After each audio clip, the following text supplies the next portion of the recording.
Hello and welcome to another episode of Video Game Logic. Today's episode was recorded on June the 27th, 2023. I'm your host, gaming psychologist, and with me, as always, with a pencil doing the rewind. Caffeine Rage. On today's show, we are going to be discussing this month's Game Club, which is Cassette Beasts. We will be telling you what July's Game Club is. A Splatoon 3 player took over a Nintendo shareholders meeting over the mail customization options. DDoS attack on Blizzard leads to more calls for a Diablo 4 offline mode. Google is reportedly testing a feature to play games on YouTube. And if, let's be honest, I am awake and alive enough to do so, we will have a Steam Discovery queue. Timestamps will be in the show notes following the respective topics. Hello, Rage. Hello. Well, I'm caffeinated, so I don't know about you. Right. I've got a little caffeine in me, but I got some tea. I know you've been trying. I got some tea, I got some Diet Coke, and I have just like a little tiny glass of whiskey. Like, it's not even like, it's like one finger as opposed to two fingers. I don't drink very much anymore, but I had a day. Oh, what a day I had. What a very special day I had. I have complained to you about it, and then I talked about it in our pre-recording a little bit. So at some point, the listeners will get it in Franken content. Mostly woes about my car and busyness at work. But this is watermelon flavored whiskey that was provided to me by a client. He made it. I'm not sure how good it's going to be, but it's going to be boozy, and that'll give me the warm fuzzies for a minute. So said I was going to test this live, so here we go. Are you ready? You can't see me, so insert. And I'm glad. Yeah, insert sound effect here, I guess. Let's not kid ourselves. I'm not going to do that. Oh, ooh, I don't like that. I can tell I wouldn't like it from the get-go. I typically don't really care for watermelon stuff. I don't like that, not one bit. So you want another drink? It's like, I mean, I poured it. I'm going to drink it. Like, hang on. All right. Woo. No, it's woo. There's too much watermelon and not enough whiskey flavor. I mean, it's whiskey. It burns like whiskey. I don't know what proof it is. I need to ask him. His next appointment is after my vacation, so it'll be a couple weeks before I can report back. But there's just too much watermelon. I know you don't drink. To anyone out there listening who does drink, it feels like someone took some Jim Beam and one of those watermelon water flavor things and just like poured it in there. I don't think that's what he did. He said it was watermelon infused whiskey that he made himself. So I really hope that infusion is not, I'm going to dump some watermelon flavor in. I don't know. I'm going to ask him. It is not good.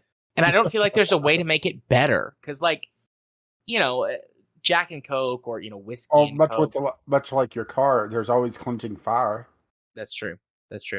But, you know, Jack and Coke or really just, you know, whiskey and Coke or maybe Scotch and soda, like, you know, you're balancing out.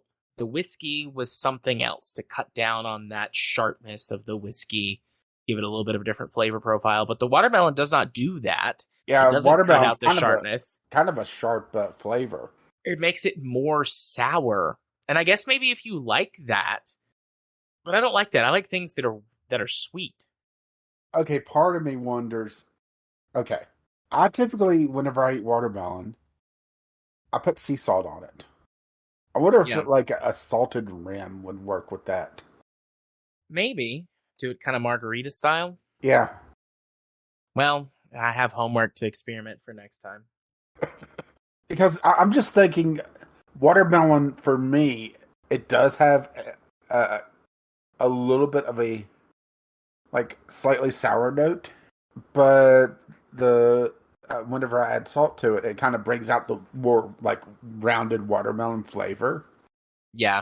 Which Anita just looks at me and it's like, what are you doing? Whenever I'm just sitting there just sprinkling, like a nice flaky sea salt over the watermelon. Or I know people who do that, though. You're not the only person I've ever heard of doing that. Or even better, I okay, I have like 10 or 12 different types of salt in the house. So I'll do like Himalayan sea salt, a nice smoky salt. It actually really works well with watermelon. But yeah, just different types of salt for different occasions, I guess. Yeah. But yeah, it brings up the watermelon flavor and kind of rounds out that sour note that cheap ass watermelon could have, and that might be it. Is that he may have? Ooh, do you think he may have had the rind in there too? I don't know. Because that could infuse some notes. I mean, I know pickled watermelon rind is a thing, but right. Yeah, Sarah makes pickled watermelon rind. Although it tastes like really crunchy pickles. It's Mhm. interesting. It does not retain its sweetness, however she makes it. I don't know if that's typical. That's the only pickled watermelon rind I've ever had, is what she Mhm. makes. But yeah, that is a good question. Good observation. But yeah, so I did my live on air testing. I completed my obligation. That's the first non sort of New Year's or special occasion drink I've had in several years. I just don't really drink anymore. No, after that one time, whew. Yeah, that was the last time I drank. At least in that way, I would have like a drink for some time after that, but after I got diagnosed as diabetic, I pretty much just stopped drinking altogether. But yeah, Yeah, too many that one carbs. time when I was yeah, there's a shitload of carbs in alcohol because you know most of it's made from wheat of some kind or potatoes, Hmm. corn, all very high things in carbohydrates. But anyways, yeah, after that one time, that last time where I drunk and was an obnoxious asshole and More so than usual. we nearly stopped being friends, like between yeah, I mean that was part of it, but honestly the biggest part of it was I woke up so hungover in a bathtub of my own vomit. That's I nope. wasn't I wasn't gonna bring up you vomiting in the tub, but since we're here, all right? Oh no, I am not ashamed or embarrassed. It's like that's just like, you know what, that happened and that was too much. I couldn't handle that anymore. I didn't realize you woke up in it. I just remember you coming back saying, "I just threw up in the tub." Oh no, I went back. I went for a round two. Well, at least you didn't drown in it. No, That would have been a hell of a way to go. I guess wake it. I didn't. Okay, let me be a little more specific. Like I didn't wake up like laying in a tub full of my own vomit. I woke up like hanging over the side of the tub, having vomited everywhere in it, and it's like my head was hanging over the edge, and it was very gross. It smelled bad. It looked bad, but like I'm not like inside the tub with the puke. Here I was picturing you like curled up in the tub. No, no, I've never done that before. I have woken up like having like thrown up on myself. Although that's been from severe illness, not being hungover. Mm-hmm. Anyways, we're probably like grossing people out. Yeah, We should, so there's no good segue. So Game Club. yeah. So Game Club is a specific time where that Rage and I play the same game at the same time and invite you, the audience member, to play along with us metaphorically. Although there have been times in the past when it's been literal, but usually it's metaphorical. Um, This month's Game Club, we played a game by the name of Cassette Beasts, which we both played through Game Pass, but Hmm. it is available on Steam, Yeah, it was kind Switch. of an indie darling there for a little bit. Yeah, it released earlier this year. I want to say it was April. I did not do my homework and look that up, but I think it was April of this year when it released and got a lot of coverage. And like you said, was a bit of an April. indie darling. Late April, and it also came out on Game Pass day one. So, Yeah, and it's rated a 96% on Steam with also I should say 97% on Steam overall with almost 2,500 reviews. nice.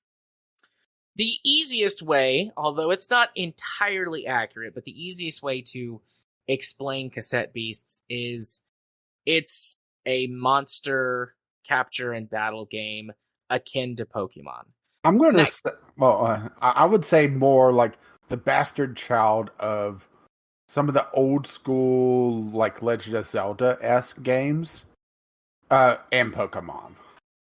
okay, interesting. Why some of the old school Legend of Zelda I'm games? thinking the older Legend of Zelda games where they had a little bit of a almost Metroidvania style, a traversal of the overworld where you get. Oh, you didn't get that far. I was thinking, well, okay, so I Uh, was, yeah, uh, uh, in uh, well, I guess we're already into like a little bit of game mechanics. If you capture certain monsters or record them, we'll get into the nitty gritty of that later. You gain additional abilities, which opens up more of the map for you to traverse. yes, there's a vertical component. I always look up reviews and other stuff after I finish playing before we do Game Club, so I'm aware of the verticality options, or at least Hmm. some of them. Which, when I was like, "What are you talking about?" and I was like, "Oh, I wonder if you're talking about the overworld traversal." Yeah, Because I'm like, "How is this like Zelda?" But the I, overworld traversal and like little pseudo dungeons on some areas yeah, where it's essentially it's not full on dungeon crawling, but it's more of like a one room puzzle, almost Breath of the Wild style shrines, but yeah. not like 200 of them. Where it's a single room with a primary puzzle that you have to first to fight a boss. But yeah, So, I mean, this is definitely going to be a bit more of a mechanics discussion. There is a story. You wake up on an island and you yeah, don't you've know been how you, isekai. yeah, and you don't know how you got there, and or what's going on, and then you get introduced to some of the basics of the game and some of the pretty early on some cast members, members that some of them are gonna be in your party and some of them are gonna be just recurring.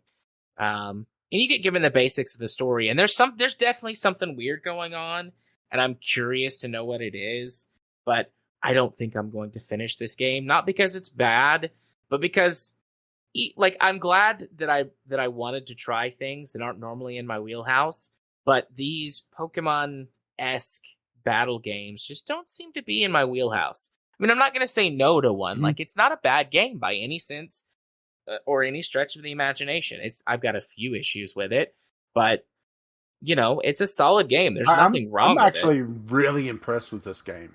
Yeah, my I mean, issues with highly it are impressed. minor, by the way. Like, I'm not like they're game breaking. Like, they're Hmm. minor issues.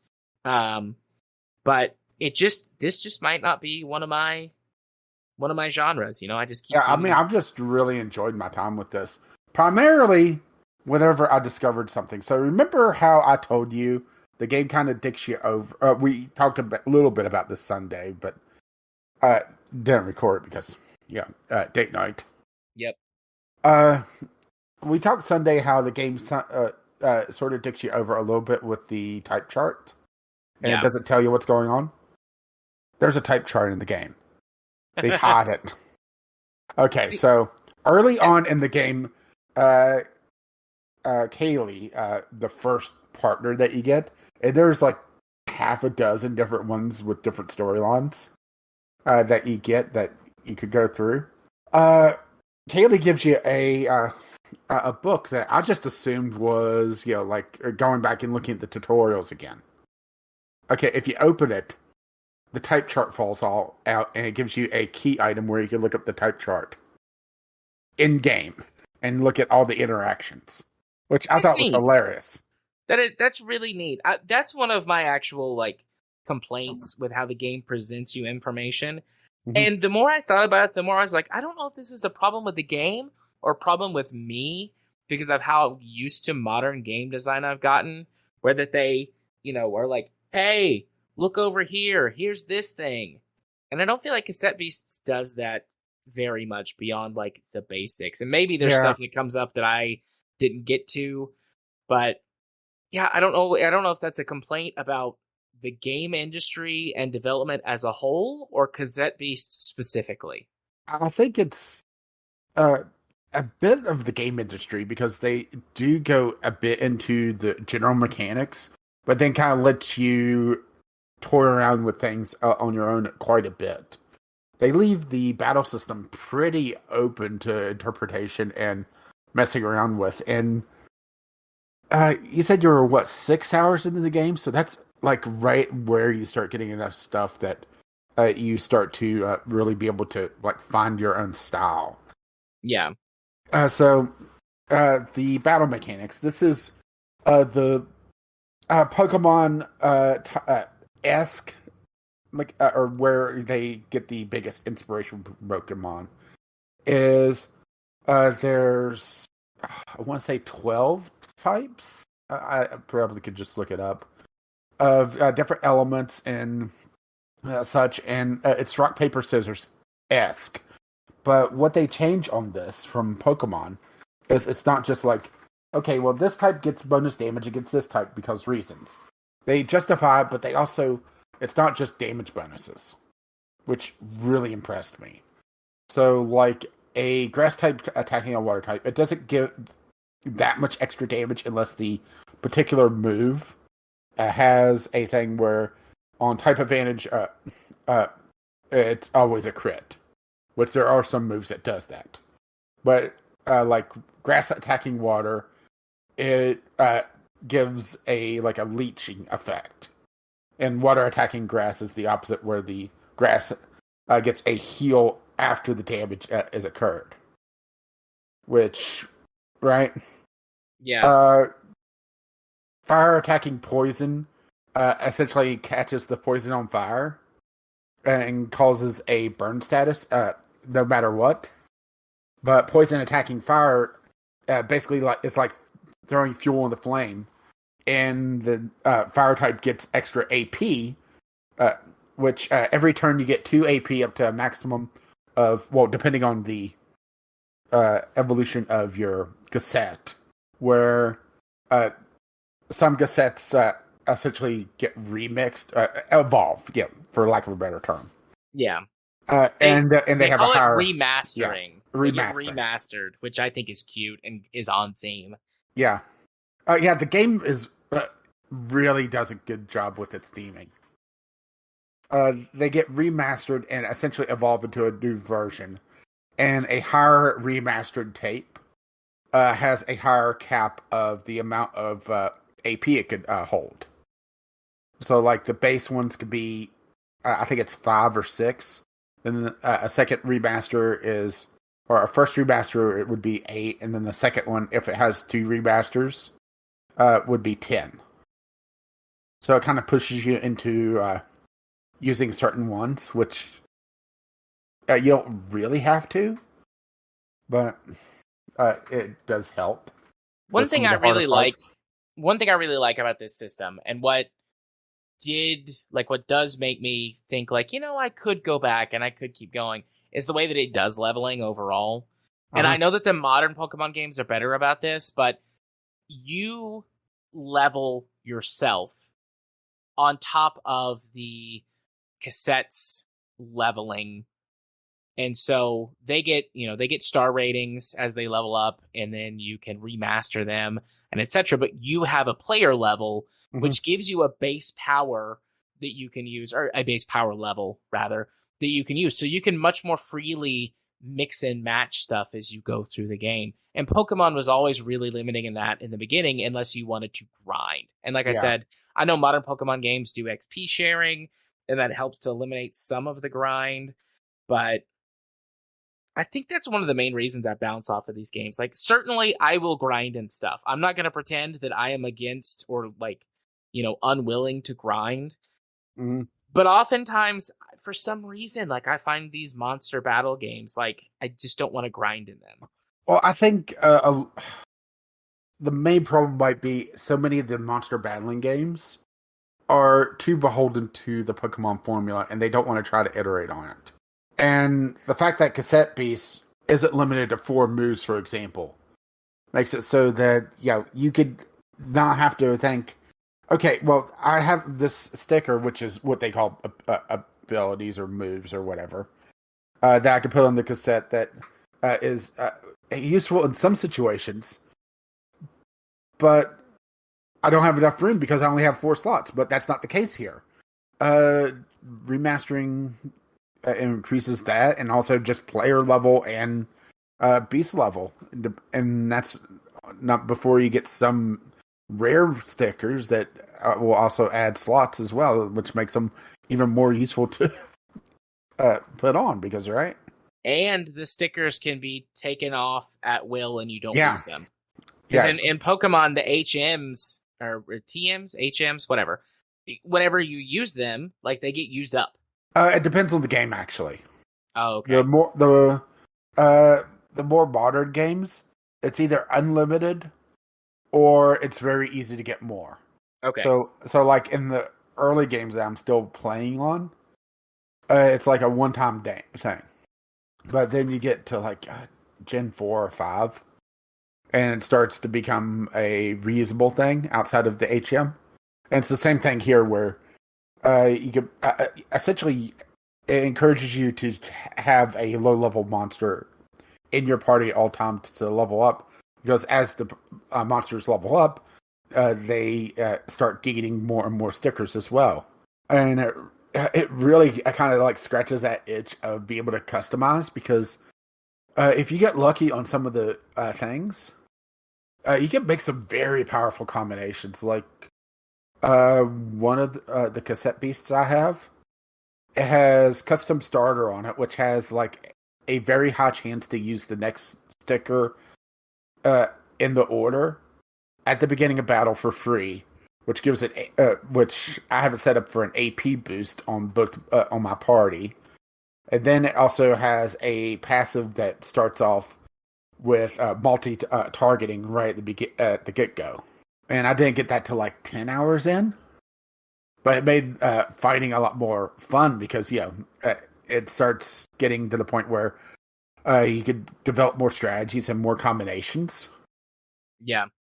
I think my biggest beef with the battling is that there's some arbitrary stuff of what stickers work on certain beasts, and there's no way to know whenever you're buying them.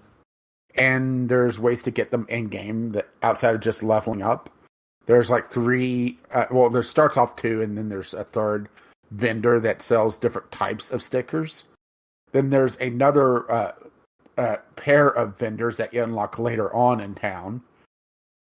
That sells different additional like passives and armors and that sort of thing. Or I should say, I didn't find them till later on. They may have been there from the get go, and I just missed them. And then you could buy essentially packs of stickers from a vending machine with what in the beginning of the game is a rare currency that, as you start leveling up, becomes more and more common. And there's always at least an uncommon sticker in that, which the difference between uncommon and regular stickers is like a. Let's take the base melee move, for example, smack. An uncommon version of that has an additional modifier on it, sort of like a Diablo style thing going on, where it might have like plus 5 damage for every empty slot on that monster. So if you have only a few stickers, that simple attack starts doing a lot of damage. Then you might have another rarity on top of that. So you have uncommon, then you might get a rare, which has a secondary modifier as well, which makes it so that it feels a lot more dynamic and a lot more open to strategy. To be fair, it's also a single-player game. It's not trying to bounce around this weird meta game of online play, right? Or monster battling, right? Yeah. It does have local co-op that I have not checked out. Yeah, I think it's literally just taking the second character and be able to move around and fight with them, which would be nice to move them out of the way. It's one of my other minor gripes is sometimes trying to do some of the more platformy-esque moves. I've had my partner get in the way and just stand there. Yeah. I might try with my kid in co-op. Because what I would do is I would start a new game, and he would be player 1, and I'd be player 2. Uh-huh. That would be a way to get me to play through this whole fucking game. For sure, if my kid is into it. Yeah, monster design, what do you think of them? I loved them. I love the entire design and aesthetic and everything about this game. It's very... You've got a good mix of, like, cyberpunk elements, 80s, kind of synth, neon going into them, and then some cassette futurism stuff. Yeah, Which, and I kind of like how they also kind of bring in like alternate realities as well. yeah, Because okay, so this world, everybody's getting isekai here. Nobody knows why. Like guy wakes up, he's on the beach. Another guy wakes up, his entire apartment's there. You know. I'd like to be that guy. Well, he's actually one of the playable sidekicks, and actually, Yeah. it's one of the more fun ones. But like, if I'm gonna be there, I want my whole ass Yeah. house to be there. Oh, not if there's no roof and it rained, right? Good point. Good point. But people are coming in from different realities. Like he came in from a world where there's no comic books. Instead, everything is like more focused on cartoons and animation. People are coming in from different time periods as well. One of the playable sidekicks doesn't understand why everybody's so bemoaning about not having the internet anymore. And Kaylee, who was talking to her, asked, "What year was it when you left?" 1987. Why? Oh, that explains it. Yep, the internet existed, but it not well. But was it nearly Not how we know of it today. Mm-hmm. Not even close. But I guess you could say the concept of the internet existed today. Mm-hmm. A lot of peer-to-peer connections back in the 80s. Anyways, yeah. But I love the aesthetic. I love the art style. I like the way the game plays. Like the overworld movement. It all looks and feels nice. I like the soundtrack. I will say that the soundtrack does get a little samey after a while because you go to town and it's always that one song. Yeah, you run into that a lot with games, though. Like, I can't necessarily hold this too much against it. Well, it's a little ironic considering, it's a game about music, right? Yeah. I would say I'm probably about halfway to 2/3 of the way through. So you have 4 or 5 major storylines. One of them is you join the Rangers, which is like the town bodyguards. And this is your like Pokemon, collect the gym badges quest. But only all the Rangers are like scattered to the 4 winds, and you have to fight all the captains. Yeah. And instead of 8, there's 12 of them. So it's the gym leaders plus the Elite 4. Essentially. Did you fight any of them? No, I did not. Oh. The Rangers are what I want gym battles to actually be. All right? Okay. I did fight some, air quotes, trainers. Well, okay. A good example of this is one of the last Rangers I fought, one of the captains I fought, was a meteorologist, all right? Okay. Her big thing was using weather effects to mess with my move order, or what I'm able to do. There was another one that was a survivalist that constantly stacked healing effects on himself. It's not, the ranger captains are not beholden to a particular type like in Pokemon. They're beholden around a central tactic, which is what I've wanted Pokemon to do for so long. Oh, that's way better. Maybe the first gym in Pokemon, is the one that's focused around a specific type to make sure that the player understands the rock, paper, scissors mechanic. But then after that, go ahead. After that, them having tactics that they focus around would be so much better because you can ensure the player learns certain tactics that are going to be helpful in the end game, or introduce them to sort of like niche strategies that maybe they hadn't considered. yeah, and another one of the captains. Uh, she puts a status on herself called spectral, which makes her completely immune to damage. But if the timer runs out on that uh, status, her cassette beast is defeated, and she has a helper that's constantly ramping up that timer with their abilities. So the idea there is to kill the helper and then just kind of wait it out, right? Yeah.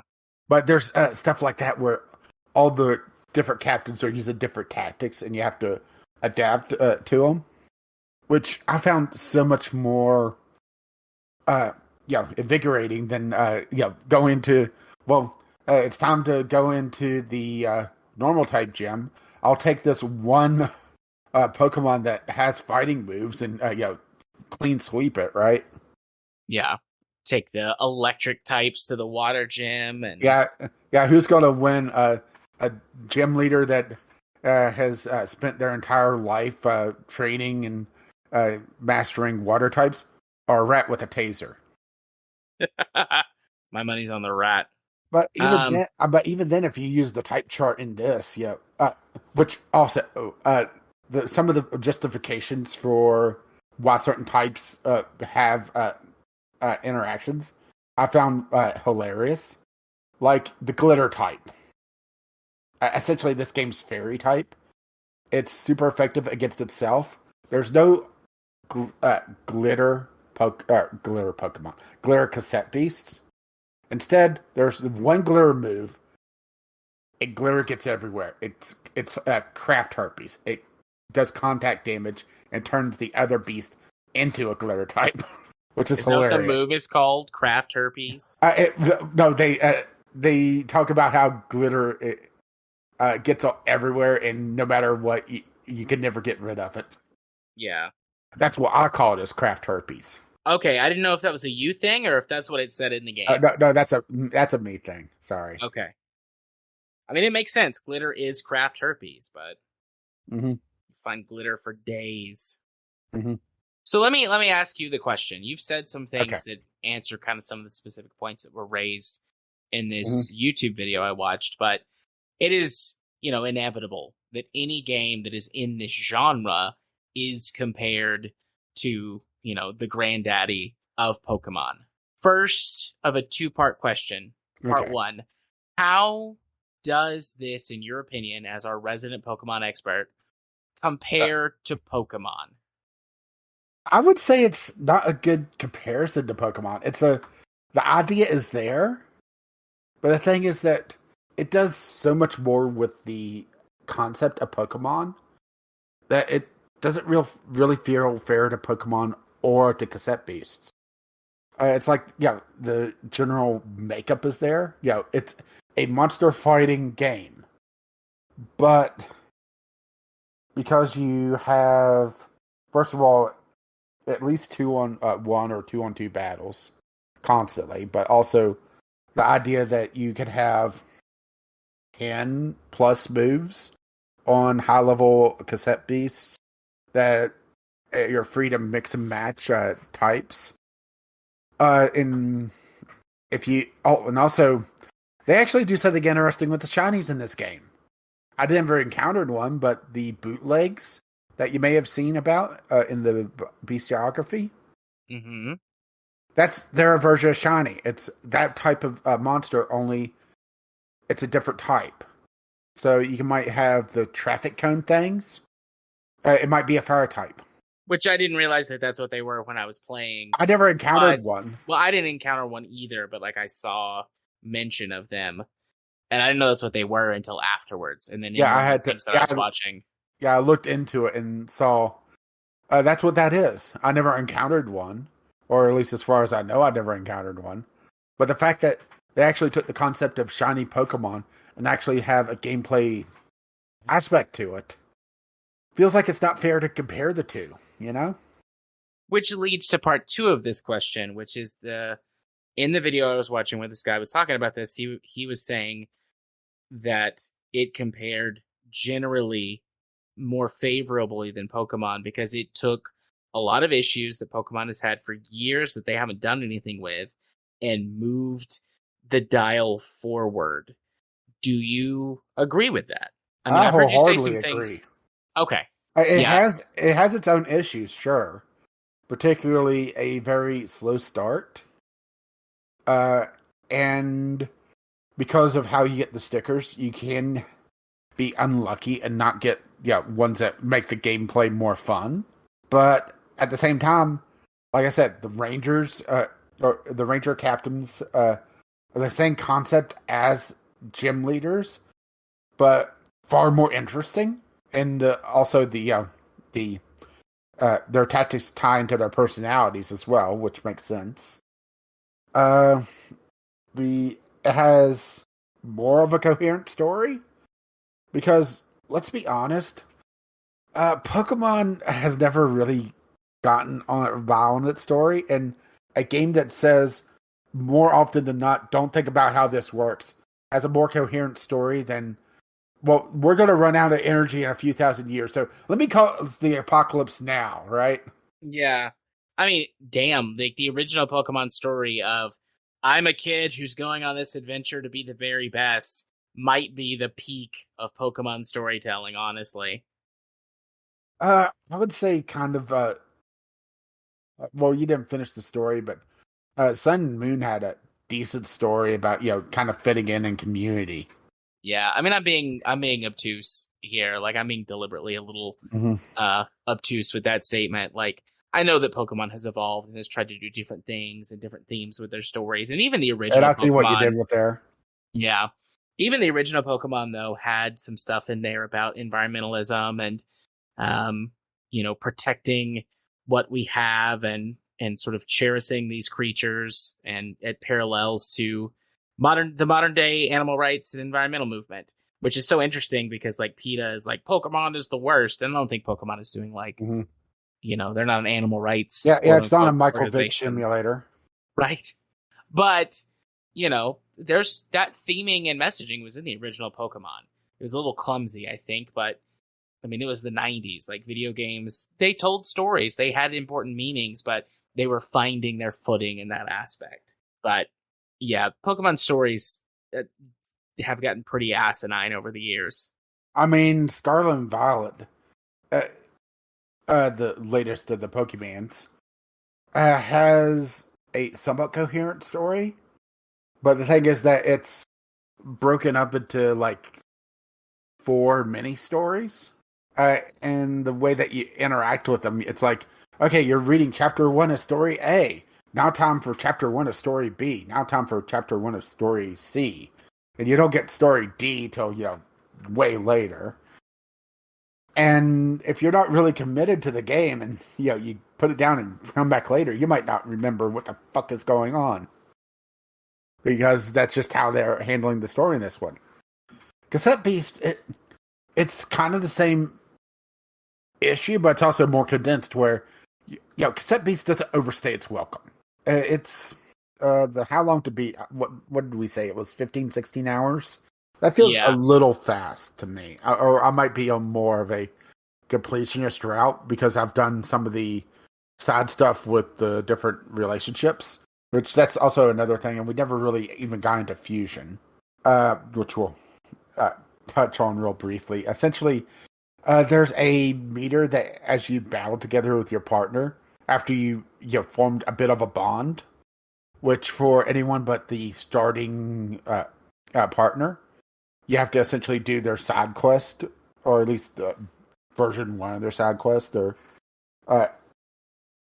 might be more later on, I don't know, to be able to unlock fusion, which combines your 2 cassette pieces into one amalgamation, which has some very interesting results.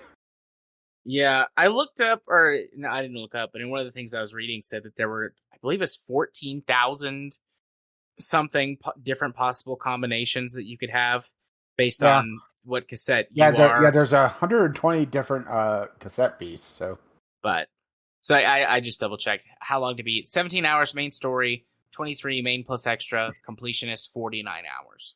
Yeah, which I could definitely see completionist, especially if you decide to essentially complete the Pokédex, for lack of a better term. If every different one has a combination, it's 14,280. Yeah, which I can remember the exact number, but I knew it was 14,000 something is what they had said in the review. And also the fact that every type also changes the color of the cassette beast, right? Yeah, Which I found to be impressive. I did too. But basically, it's you only get one move per turn. But the thing is that you get the AP from both the characters, so you can use stronger moves more often.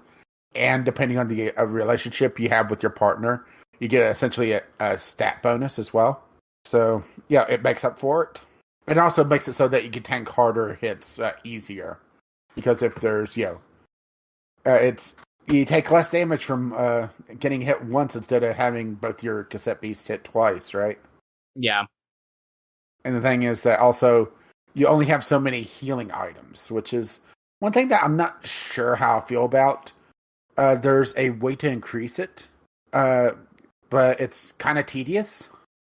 It's like the most tedious grinding thing in the game, where every time you defeat a captain, you get a material that you could use, but also whenever you just kill a rogue fusion, which is like the fusion's gone wrong, you get a material that you could trade in for different, essentially, portions of your backpack to be expanded upon, or different things to be sold in town. But it's very costly, and it's like my one negative mark on it is that that feels too grindy to me.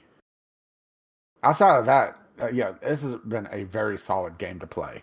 One thing I want to point out, both of us did play on Game Pass, but it has been pretty widely reported that on Switch, Cassette Beast has had a number of performance issues, and patches have worked to help, but at time of recording, it looks like that they still are having some pretty significant issues with frame rate hitching, and stutter, sort of slowness in like menus and things at times. Yeah, I did notice a little bit of stutter on my game, especially whenever it's like loading world chunks. Yeah. Did you have this installed on your SSD? Or on an SSD? I don't think I did, actually. I did not have that issue, and I had it installed on an SSD. I didn't have any performance issues at all. It would just like at the very beginning, whenever I had started playing, it'd be like a couple hitches here and there, and then it would like it loaded enough into RAM. Let me see. Yeah, it's installed on my physical drive, so that may be it, or my platter drive. Your hard disk as opposed to your Or don't you wish it was hard? But yeah, so if you are wanting to play this and you have it on Switch and you want to play it on Switch, I mean, by the time you listen, by the time you get it, things might have changed, but at time of recording, they had fixed most of the major problems, but it still had significant stuttering, hitching, kind of freezing up moments. So don't know what that is. Like this, I don't know if it's an optimization issue. I don't know if this game actually is a lot more power hungry than it looks like it should be. Oh, it has a lot of like background physics stuff, because have you noticed like barrels moving around properly and that sort of thing?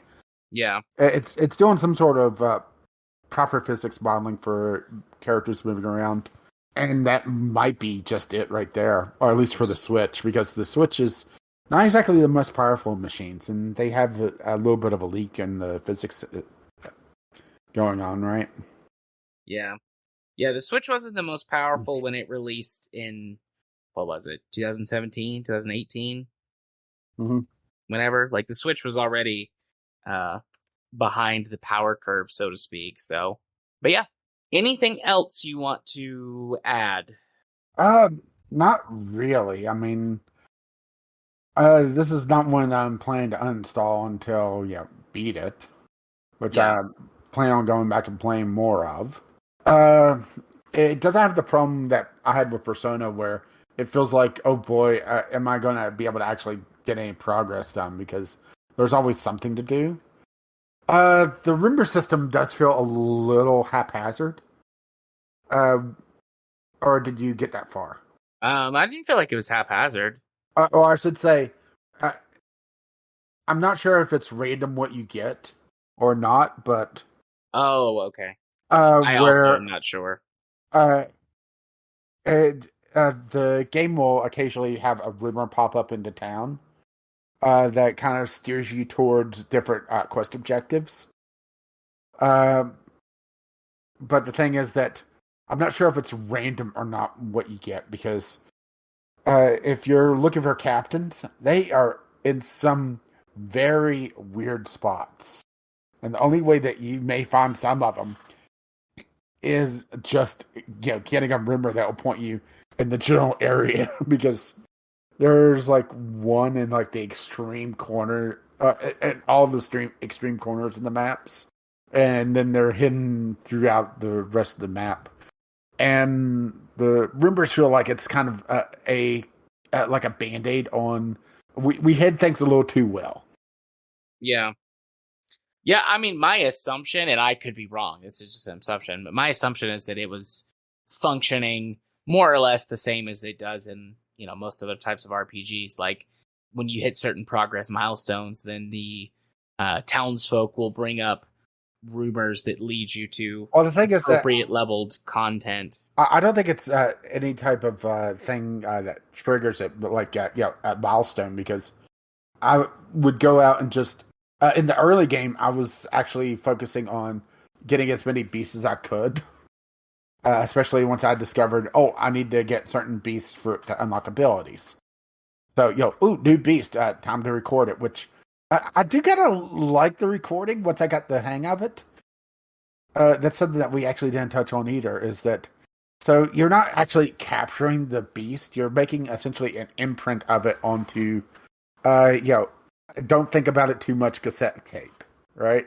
Yeah. Your magic spectral cassette tape. And there's different cassette tapes that have like better recording rates or different type advantages. And the recording system, it's a character starts recording, and there's a base recording rate, like let's say 25% at full health. The more damage the monster is, the easier it is to get a recording of it. But also, if you take damage, you like drop out of your cassette beast form and you're in your base form. And if you take damage, it damages the amount of recording percentage the percentage that you're able to get a successful recording in. But then you can put up walls, and it's kind of nuanced on just focusing around. Okay, I'm going to build this particular beast to be able to put up a wall very quickly to protect the human to be able to record. And then there's also the fact, which I absolutely love, is if you're actively recording something, that beast cannot be knocked out. So you can just wail away on it and knock down that health to 0, and the beast will not get knocked out unless you get successful recording on it. Yeah. Oh, and it doesn't make it immortal or anything. It's if you choose to after that turn not to record, you can knock it out. But while you're actively trying to capture something, you're not going to accidentally knock it out, which is nice. It's a nice quality of life thing going on. The best way I can think to describe this, which might sound weird, is that it's a full mechanic as opposed to being like a gimmick or a mini game or it's a full mechanic instead of like a behind the scenes dice roll. Yeah. And it has more player input on what you're doing. Like, sure, you could use a better cassette or a type cassette to get a higher base percentage, but you have more control over how much influence you have on that percentage than Pokemon does, where Okay, time to start chucking ultra balls at this thing until it gets captured, right? Yep. Or oh no, I'm trying to capture something that's 20 levels below me, right? Yeah, but the only way to successfully capture something like guaranteed in Pokemon, other than the Master Ball, is to put it to sleep, right? Uh, uh Status effects do help, but it's not a guaranteed. Believe me, I've failed plenty of times whenever there's been a sleep effect on it because right. Gotcha. I thought that was guaranteed. My No, mistake. no, but the thing is that with cassette beats, it's very easy to get 80 plus with the red cassette and knock down health hard enough, and also status effects like getting a burn damage. Also, that take a burn damage increases the percentage a bit. So, all right, Yeah. so yeah, if you're not playing on Switch, it's to me it was a fun time. Overall, I mean, I think it's a good game, and I did not have a bad time. I think I just bounce off of this type of game, which is so interesting to me because I Mm-hmm. do really enjoy JRPGs. I do really enjoy, I've gotten to where I really enjoy sort of the isometric top down style of gameplay. But Mm-hmm. something about this, and I don't know what it is, I just kind of bounce off of them. But I mean, Mm-hmm. I recognize it's a good game, and I would definitely enjoy playing with my kid. Or if it had an online co-op, I would enjoy playing with you, Mm-hmm. you know? But that's a me thing. Like I can recognize that whatever it is that's going on in my brain in particular that makes me just be like, nah, that's a me thing. The game is good. Like a very solid like A minus, I think. Maybe even like just a straight A. I would say it's a solid A. It does have some pacing issues. It has a little bit of uh, direction issue where it feels like there's at times a little too many quests at once for the size of the world, and which it feels weird saying there's too much stuff to do. I'm talking about how like the game's trying to pull you in like 5 or 6 different directions. It's an overset saturation. Mm-hmm. It feels a little bit It's the Ubisoft ADHD. issue where you look at your quests. It's like, okay, this one wants me to go here. This one wants me to go here. This one wants me to go here, and then you get to the side quests of right. Yeah. Uh, it also has a little bit of issue of unless once again it's just I didn't talk to the right NPC. Uh, so the essentially the game's version of HMs. Once you collect a particular monster, it unlocks that ability. The first one you get is the ability to glide. But beyond that, you're not really told of what to expect. Where to go. So it's like capture everything that you see, right? And Yeah. hope it gives you an ability. And I did encounter an NPC later on that told me about an ability I got like 5 hours beforehand just by I stumbled upon the right monster. Did you Which know that you can press left shift to run? Hang on there, buddy. You're in the wrong spot in the game. I figured that out hours ago. right? And that's like that those like couple of minor gripes, along with a bit of a slow start to get going. Especially since it seems to expect you to capture a lot of monsters, especially to build up that amount of stickers, moves, whatever you want to call it. Knocks it out of A plus into a solid A. Yeah. Which I did grind a little bit to be able to get enough plastic to be able to buy cassettes to be able to record stuff, and also I have traffic. The traffic crabs, which is the crab with the traffic cone for a shell, which is actually quite adorable. I have a set of them I call shame cones, and whenever I put somebody in the gramophone bar to wait for me to come back to get them, they get a shame cone with no moves on it, so I can have their kick-ass monster. Nice. The cone of shame. Cone of Shame was too long. That's why it's Shame Cone. Gotcha. I tried Cone of Shame. It's like Cone of Sham. Which, not wrong. But yeah, I want your Bob Ross looking mushroom guy. But yeah, I'm working on this other quest, so here, have a crab. Dude, I love crabs. Well, there's a shampoo for that. Yeah. Alrighty. Well, our next Game Club game for the month of July. Let me go back over here to the list. Going in a different direction. We're going towards some handheld stuff. Oh, in theory. Well, in theory, yeah. It's Professor Layton and the Curious Village. I have never played a Professor Layton game before, even though I've wanted to many times. I'm going to be running this on an emulator, but of course, if you have a Game Boy Advance or one of the DSs that will play them. It's a DS game. It's not. Oh, is it DS? I thought it was Game Boy Advance. Okay, Oh. my mistake. Believe me, if you try to play it on a Game Boy Advance, you're going to have a bad time. You're going to see you're going to see maybe a pretty cutscene, and then it'll be like, well, how do I play the game? Yeah, I will. I will be playing this via an emulator. Probably, actually. I mean, I have well, my kid has a DS that I gave to him, but I could use it. I could buy a copy. How much do they cost on eBay? Let me set down my paintbrush. I think I got my copy for like $15. But yeah, Professor Layton and the Curious Village with case, $15, $10 used, just the loose cartridge.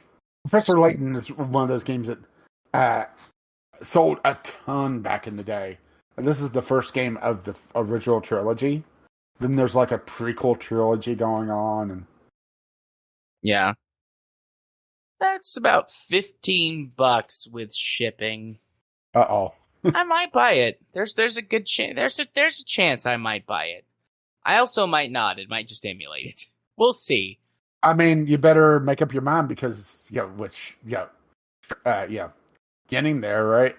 Yeah, I was intending on playing a bunch of it during my vacation next week, so I better order it tonight if I want to have a chance of getting to do that. But we'll see. I'm probably gonna stick to emulation if I'm honest. Like, which I actually have a copy of the cartridge, so it's and the one cartridge that's in the cartridge slot of my totally not hacked at all 3DS.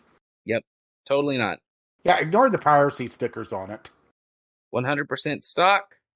Nothing to see here. So. Yeah. And don't forget, we also have Death Stranding coming up in 2 months. We do have Death Stranding coming up in 2 months, and that is a massive game. Which I have not started. Neither have I. But if you want to play Death Stranding with us or participate in the show to talk about it, you might want to get started now unless you've played it before. Mm-hmm. It's going to be a long-ass game. I'm looking forward to it, though. I hope I'm not awfully disappointed. I don't expect it to be perfect. It's not like I'm like, oh my god, this is definitely going to be a masterpiece. Oh, you're not on Kojima's dick? No, I'm not. But I am looking forward to it. I love Norman Reedus. I like Kojima.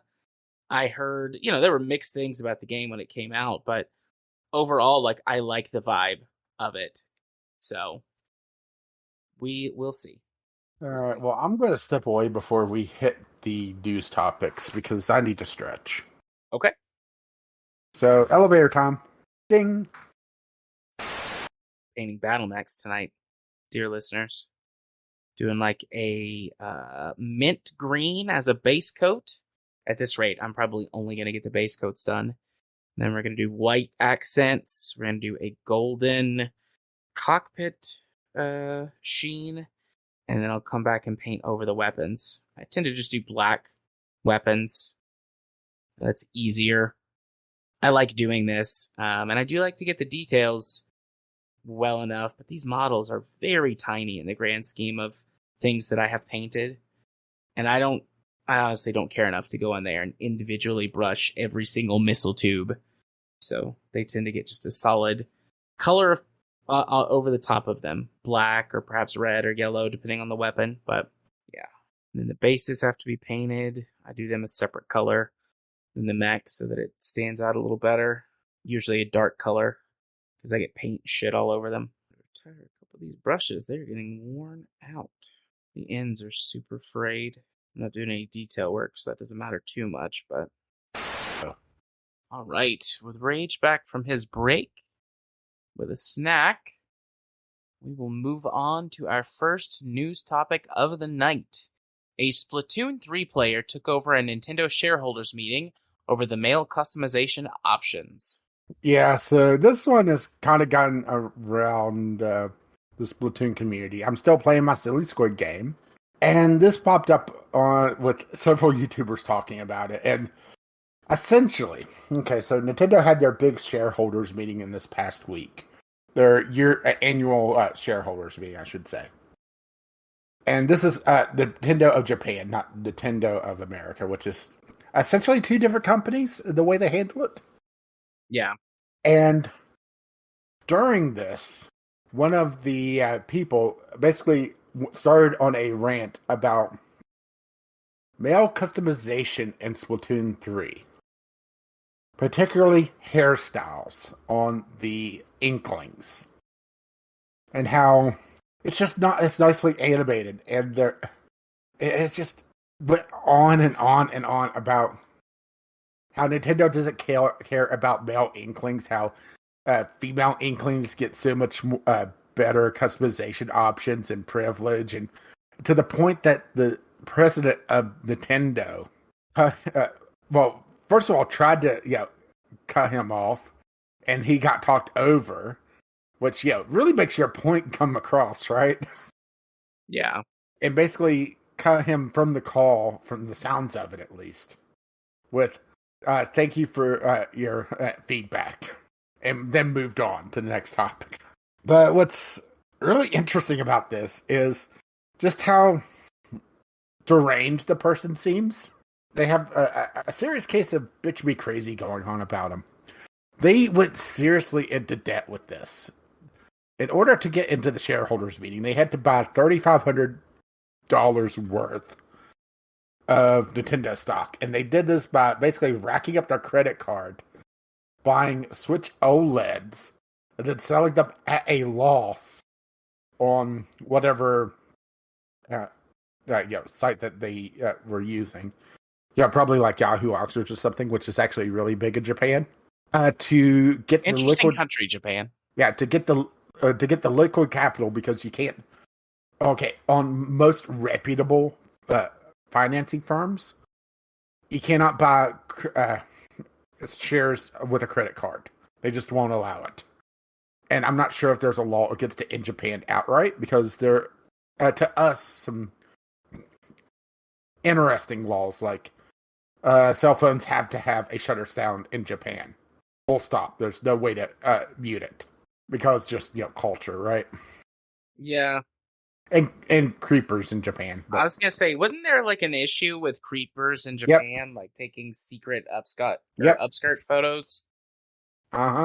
So this guy went seriously into debt, and for all the issues that Splatoon has, he latched on to like the most mundane, I should say mundane, minuscule detail.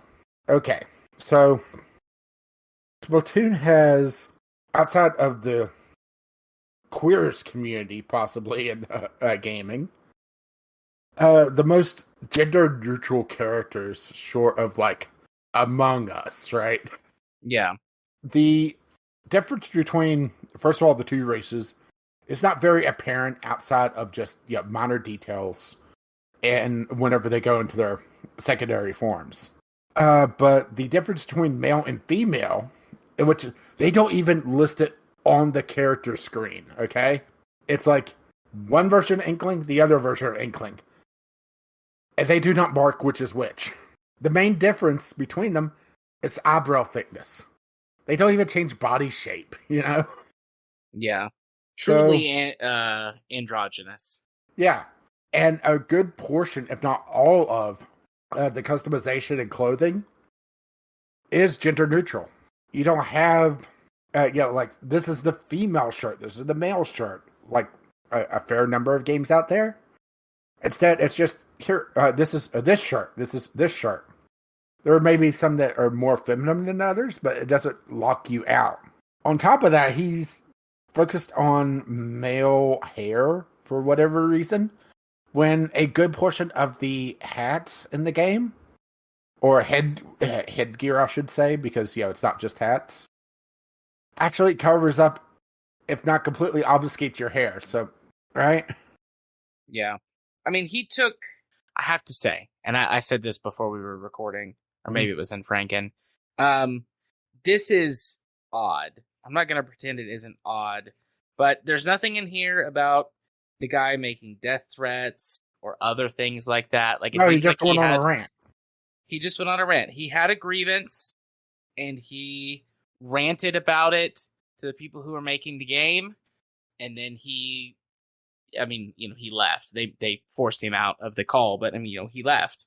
And there has been much worse toxic behavior in the gaming industry from both fans and developers.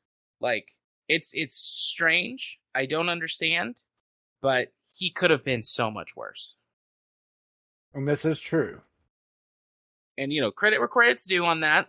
Also, how many times have you wanted to go yell at the developers for something that, they did that, maybe no one else cares about, but you care about it, goddammit. Yeah, I found it weird just how laser focused he was on this one small issue. I think that's what the big hang up for me is, that not going into map design, not going into the connectivity of Nintendo's network. It's just all hair. Right? Yeah. My first thought, and this is probably my clinical bias showing, is that this person is gender nonconforming, which is a much bigger issue in Japanese culture for men, especially. And so my first thought is like, well, maybe he's really upset because he can't express his gender identity in the way that he wants to through his favorite video game. I don't know, though. That's wild speculation. That is not anywhere in either of these articles. That's just me being like, with just like a tiny amount of Japanese cultural information to, just enough to be really dangerous and speculate wildly. So please take that with a massive dump truck of salt. But it's interesting to think about. Yeah. Well, okay, here's the actual tweet, as translated by Google, that he tweeted out saying, "At the Nintendo shareholders meeting, I complained about the current cold treatment of Splatoon boys, commanders, high color, city emotes, etc. Halfway through, I was told there are many other people who want to ask, so the second half took a lot longer than planned. I managed to tell them." So, yeah. I mean, just looking at his Twitter feed, it doesn't seem like gender is a thing. It just sounds like, or I should say, his gender identity. It's more the fact that he's not happy that his choice of Splatoon character has a certain emote or something. Gotcha. Well, I find that less defensible. I mean, still, he could have done worse. He could have made death threats, etc., but I find that a little less defensible. Although there is a lot of Splatoon art on his Twitter feed. And surprisingly, no Rule 34. Well, you are a squid kid as opposed to a squid adult, so I'm glad that there's no Rule 34 on his Twitter feed. But yeah, this is just an interesting, odd thing. I don't know what else to say. Odd. I guess we'll keep it. Although, whenever Foam Stars was teased, the community kind of got together and said, "Oh, look, it's Splatoon for straight people."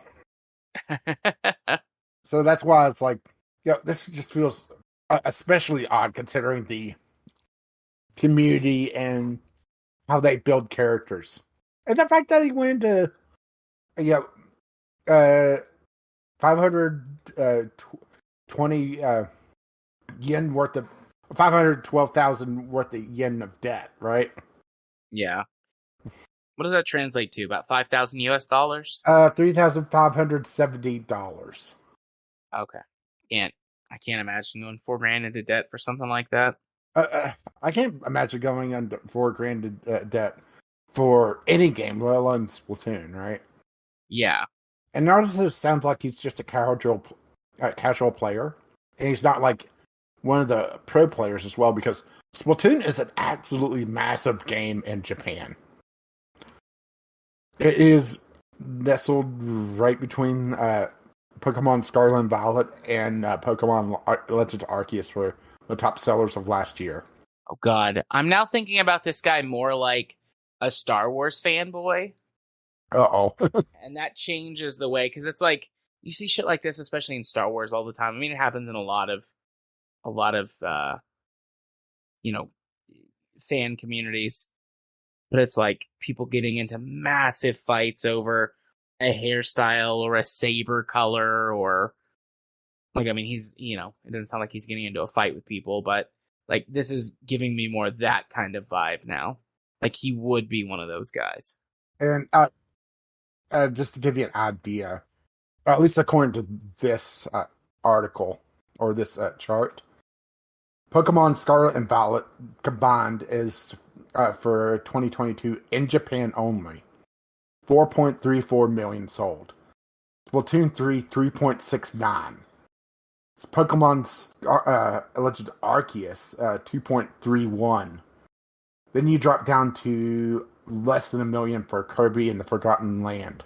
That should give you an idea just how fucking big Splatoon is over there. Yeah. I mean, they only had 3 games that topped 1 million, let alone 2 million. Good for Splatoon to go.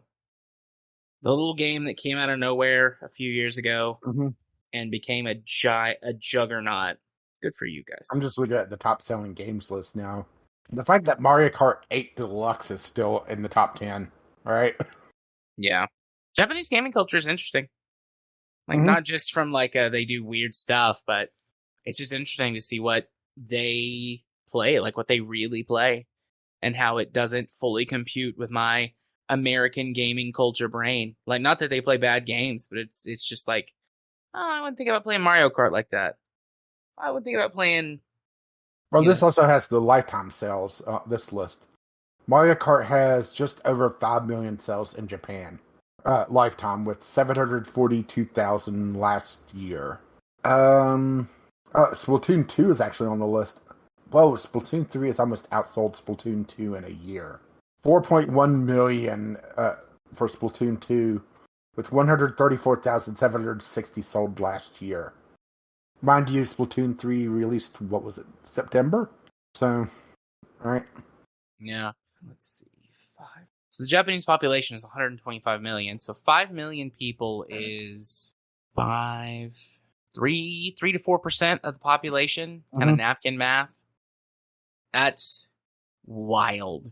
That 4% of the population has purchased Mario Kart. Mind you, some of these sales might be double dipping or be exports. But I'm just kind of browsing through the list. Pokemon Scarlet and Violet outsold lifetime sales of Sword and Shield in less than a year. Once again, limited to Japan. Yeah.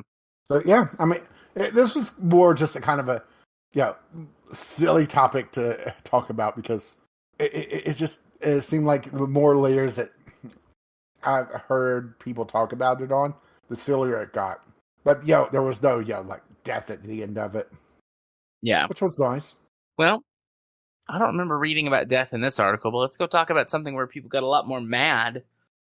DDoS attack on Blizzard leads to more calls for a Diablo 4 offline mode. So Diablo 4, one of its many problems is that it in this era is an always online game. So if their services go down, you can't play the game that you paid for. Isn't that just lovely? Don't you just love that? Beautiful. Amazing. Massive satire. Sarcasm. Well, I'm just imagining the day that they shut it down, because, right? Yeah. Because Blizzard definitely doesn't have a history of closing games and forcing the population to move to a newer, shittier version, right? No, they've never done that. They're always, on Overwatch for things like that. Oh, boo. Yeah, that's a bit of a stretch to force that in there, but I'm good at that. Wink. Anyways. So yes, I forget what the first D in DDoS is. It's distributed. Distributed denial of service. That's what DDoS stands for. Basically, you fill up someone's incoming, server requests so that other people can't connect. Yeah, the idea is basically think of like calling a person on the phone to your internet connection to the server.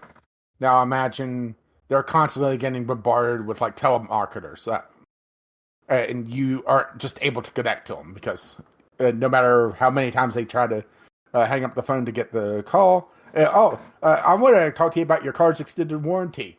Have you heard your Netflix account has been shut down? Yeah. Just more and more and more bullshit.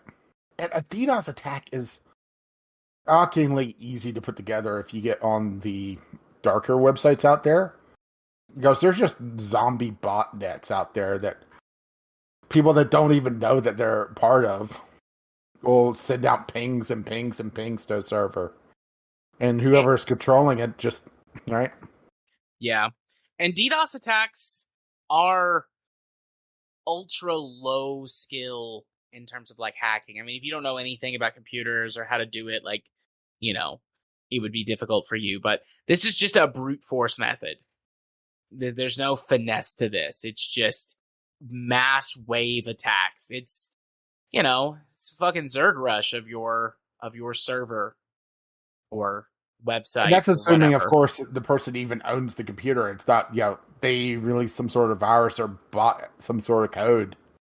Yeah. And released it out there, and, grandma opened up an attachment and it didn't do anything. At least her side. It's like, well, that's weird. Anyway, time to go yell at the kids. In recent history, though, all of those have been Bitcoin miners. Mm-hmm. Yeah, but you know what I mean. Alongside the Bitcoin miner, it's sitting there waiting for the command to start pinging Blizzard, right? Yeah. Or whatever, target the person that set out the Bitcoin miner pinging tool is paid to send it on, because that's what a lot of these are these days. It's just people that's built these bot armies. Yeah. And it takes so little resources that if you don't catch it in a virus scan, you'll never know it's there, which is a little scary, huh? Yeah. So, on the one hand, I feel a little bad for the players who want to play their game. Like, there's a lot of normal people who don't think about or don't care. They're just, like, going to work, and they come home, and they want to play their video game. Like, I understand. So I don't, like, wish ill will upon people who are just trying to live their lives and play video games for enjoyment. Maybe get their KFC burger or chicken sandwich so they get their in-game loot. But on the other hand, it's fucking hilarious that it's happening to Blizzard. On the other hand, it's fucking hilarious that it's happened to Blizzard. And, like, I hate that these people might be frustrated and not get to play their game for a while. But, like, this is good. This is good. Keep up the attack. Like, this always online bullshit for games that don't need it is fucking awful. I hate it. That's one of the reasons. That's another reason why I don't engage in so many modern AAA games, because I just don't want to have to deal with that. I like to be able to play my game whenever I want, however I want. Like, for my vacation, that I've mentioned a couple times. Like, I bought Pillars of Eternity, which is a game that released, I think, in 2015. It's the same developers who made Tyranny. And, like, that's my vacation, is to play through that game. And it's single player, offline. I can mod it if I want to. I can do whatever I want to with it. And I'm going to have a great time. Or I'm not, and I'll play something else. But, I don't want to have to connect. Like, I'm never going to play with people or do online things in Diablo 4 if I got it and played it. I'm not interested. And so I don't want my lack of interest in multiplayer to make it to where I can't play my single player game. So good. Keep the servers down forever. And the problem is also, you're not going to get a modding community because it's, an online game. That too. That's one of the things that has made Diablo 1 and 2 last for so long.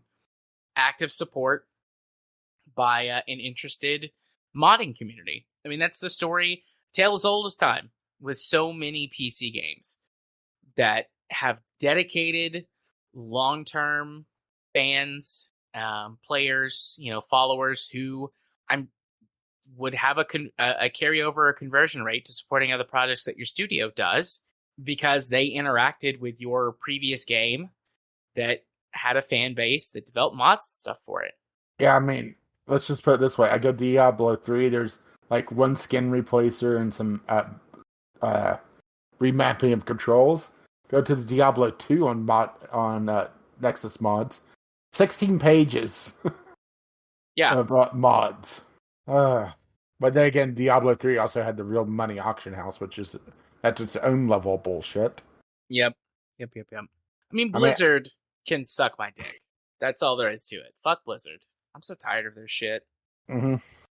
They're like up there with EA. Whenever I see, they're up there with EA and Ubisoft, and where Bethesda is like almost at. Where I see any of their new stuff, and I'm just like, I don't care. I don't want to deal with this. This is, even if I might enjoy it, the hassle to get to the enjoyment is too great. Mm-hmm. Or even if you do enjoy it, there's going to be a caveat, right? Yeah. I like with Fallout 4 and Skyrim, for Bethesda. I enjoy those games, but, I have to either be in the right mood or I have to go through and get the right mod set. And while Oblivion can be frustrating without some mods, or Morrowind, I could play those games happily for hours, just bone stock. Yeah, but Skyrim, ugh. And then with Blizzard, like Warcraft 3, since they remastered this and fucked it up. Loved the old one. New one can suck a dick. New one never actually got finished. Did it not? It never got all the promised features that they said that they were going to do for the remaster. Or reforged, or whatever you will call it. Yeah. It was basically a very lazy remaster instead of the, redoing all the cut scenes and some quality of life stuff. It was basically a way for them to invalidate a bunch of old mods. Yeah. And then they also pulled any way to get the original version of Warcraft 3, so you're stuck on the new one. Unless you just pirate it. Which, just pirate it. You don't need my permission, but you have it. Stealing my name. Stealing James Stephanie Sterling's name. They're the ones who originally said that, to steal in their name. So, steal in their name. You can also steal in mine if you want, but stupid, multi-billion-dollar, idiotic, world-destroying companies. Fuckers. No, really, tell me how you feel. I saw in the news that there was a billionaire who died in a car crash today, and I just laughed. That's where I am on the whole situation. That's how I really feel. So you got real strong for you on that submarine thing. If it wasn't for that one, there was I believe he was 19 years old, and the article that I read said that reported that his dad made him go on the sub. If it wasn't for that kid, I would have just pointed and laughed at all of the rich people who let their money, their financial hubris, make them think that they were invincible and nothing would happen to them. But because of that one kid, I feel bad about it. I feel bad for him, but also, look at the CEO and see how he talked about, the safety regulations are way too stringent, and there's no undersea disasters because of equipment failure. Gee, I wonder why, right? Yeah. Or probably my favorite one is the carbon fiber that he built the sub out of. He got it on discount from Boeing because it was on the shelf too long. And carbon fiber, at least according to this article, has a shelf life until before it's actually used of about a year. And if it sits around too long, it starts to break down before it gets essentially polymerized in the lamination process. Yep. So, it's like, oh. And for certain applications, that doesn't matter as much. But anything that requires, carbon fiber is insanely strong. It's a very, it's, I I guess you could say its strength to weight or power to weight ratio, like however you want to look, however they measure that, is very high. So it's a very strong, very light material. And for certain applications, it doesn't matter as much.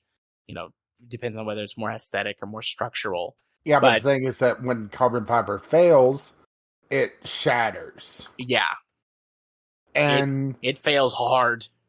And the thing also is that for how they were building the sub, there's no way that you could actually have a verified guarantee that there's no imperfections in that process. Mm-hmm. On top of, not doing it in like a clean environment. Because they were doing it out in the middle of a warehouse. Because of course, right? Yeah. So his hubris was delicious. The Schadenfreude there was good enough for me. Yeah. Oh. All right. And also fuck Blizzard. Fuck Blizzard. So, our final news topic of the night. Google reportedly... Huh? I was going to say, speaking of multi-billion companies, right? Oh, yeah. Google reportedly testing a feature to play games on YouTube. I don't know. There's no real meat to what's going on. There's just like a screenshot that the Wall Street Journal saw talking about playing Stack Bounce, a brick building arcade game. Yeah. But the thing is that who is going to trust Google at this point with the very public failure of Stadia? Lots of people. Oh, like, sure. I'm with you, but lots of people. Lots of people are going to say, Stadia, it was a misstep. It was teething troubles. They'll do better next time. And, maybe they will, but I don't have any faith in that. I was talking to a client today, and there's this concept in therapy called catastrophizing, which is where that, you, any situation that you go into, you automatically assume the worst thing is going to happen. It happens with anxiety disorders. And, we were talking through like the likelihood of certain scenarios happening. And one of the things that she was worried about is that this bridge that she has to drive over on a regular basis is going to fall down. And so, we go through and we do some math, and, she thinks she's gone across the bridge like 10,000 times in her lifetime, and it's never fallen down. And so, I'm like, well, what's the likelihood of this bridge falling down the next time you go across, based on the math of the situation? And I think that bridge has a much higher chance of falling down than Google does of getting their next gaming service right. Right. Yep.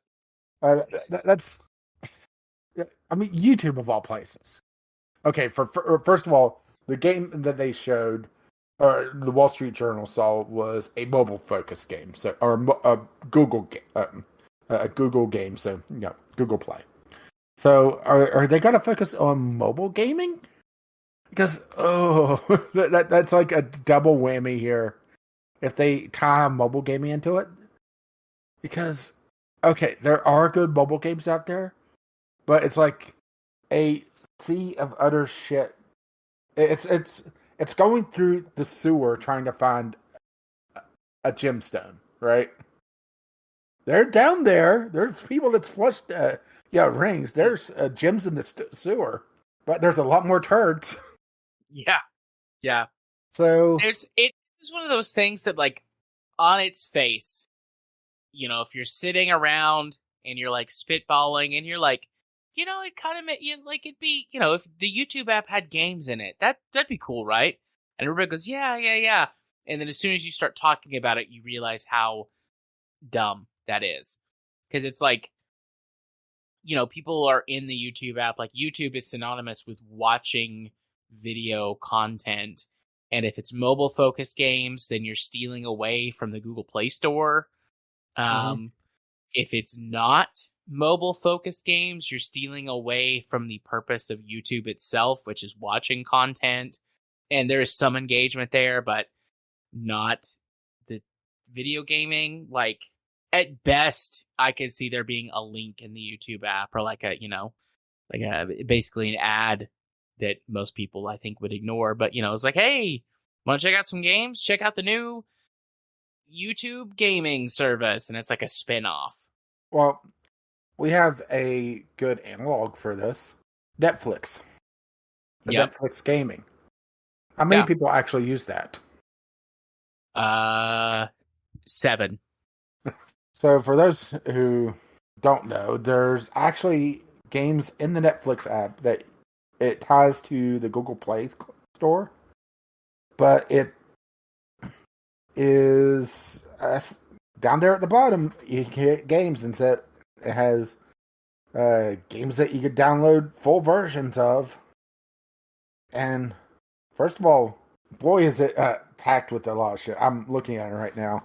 There's some good ones, but it's also well, let's see. Mobile games, too hot to handle. Love is, and it trails off.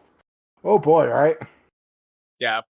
But SpongeBob Get Cooking, Transformers Forged to Fight, World of Goo Remastered. That game's like 15 years old, right? Yeah, World of Goo was... Wait, was that the real-time strategy game? No, that was the building game where you had where you were building essentially towers, and you moved the goo around and it would form links. Oh, yeah, okay. And also the goo would climb up on the tower, and if you didn't build the tower very well, it like cause the tower for whatever the level's objective was to shift because the goo had weight on it. But then you have like TMNT Shredder's Revenge, which is actually good, but I'm not sure how good the mobile version is. There's actually a lot of games on the mobile app now. I actually hadn't realized there were so many, but that's kind of the point, is that I don't see a lot of people talking about the Netflix gaming offerings. And this is right there on the app.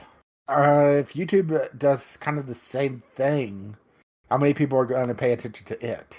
And like I mentioned before, us more geeky people are not going to touch this with a 10-foot pole, especially after the failing of Stadia. The very quick failing of Stadia.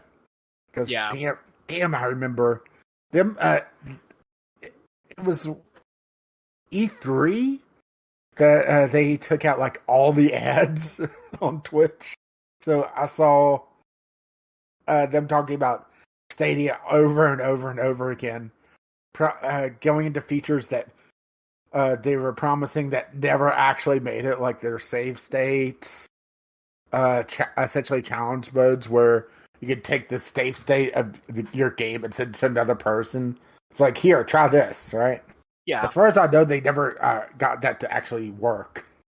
I don't know. I never paid attention to it after the E3 demonstration. Well, I never even saw many features pop up in the news about it, which is all right. Yeah. Oh, Stadia. Yeah. On the long list of whipping boys. Yeah, right next to Evolve. Yep. So, we've run out of steam on this one.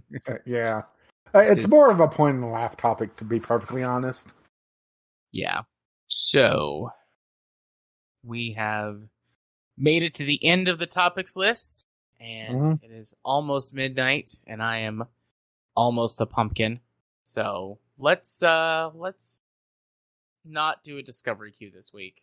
Okay. Fewer discovery queues will make it easier to sort through at the end of the year.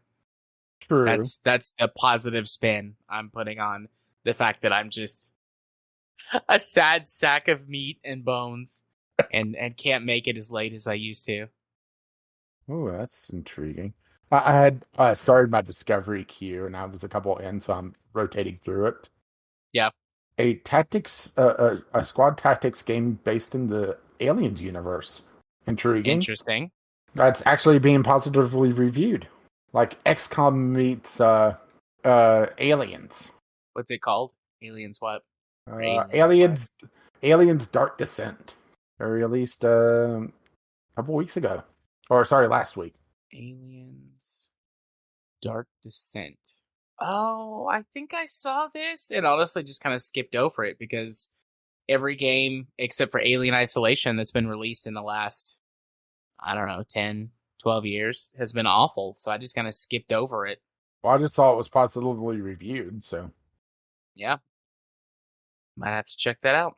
Although not right now. I have Pillars of Eternity. Got to focus on that and Professor Layton for the next few weeks. Oh, me, it's Death Stranding. Yep. As we just sit here in silence. Well, I'm looking at Alien Dark Descent some more. You're welcome. All right. So yeah, hey Rage, how can people get in touch with us and do all the things? Well, if you want to get in touch with Jared, do not encourage him. That's a bad touch. He's gentle, but it's bad touch. Very gentle. Don't get him drunk. You could contact us. You can email us, VGLpodcast@gmail.com. You can tweet us, VGL Podcast, or you drop by the Discord, which a link to that is over at VGLpodcast.podbean.com. Indeed. And hey, Rage, why don't you hit him with your socials? Well, I've been Caffeine Rage. I don't really do social media that much anymore, but you can contact me over at GamingOCR on Twitter. I still keep tabs on it. Right. Or you could contact me on Steam. My username is Caffeine Rage over there. And you've been? I have been me, Jared. You can follow me on Twitter at JMA4707. Recently, I've been tweeting about some art stuff that I've found people, or that I have, that I've seen people doing. And Chuck Tingle, my favorite author who writes books aptly titled, such as Doing It in the Butt with My Own Butt, and I Had Sex with a Velociraptor, You Can Too, and Pokebutt Go. He has been posting some stuff for Pride Month, and I've been sharing it with folks who I think would like his content. So there's been quite a bit of that on my Twitter recently. Also, you can find me over at twitch.tv/runicarts. About every other week is what we average. There's a tabletop RPG that I'm running that we play, and he streams it over there. So if you're really interested in that, you can go find it. And then, of course, you can be my friend on Steam or chat with me in our Discord group. JArthur4707 for both. Well, once again, you could contact us, VGLpodcast@gmail.com, with your letters, voicemails, gaming-related topics. You could tweet us, VGL Podcast, on the Twitter until that burns down to the ground. Or you could drop by the Discord, which you can find a link to that, once again, at the top, VGLpodcast.podbean.com, which we're also on your podcatcher of choice if you wish to spread the love. Our lovely, lovely patrons have made this madness possible. You can find out more about that over at patreon.com/VGLpodcast. Our intro and outro music is on the ground by Kim McLeod. You can find his work over at incompetech.com. And as always, as this lovely music starts to roll across my voice, bye now. See ya. Bye-bye.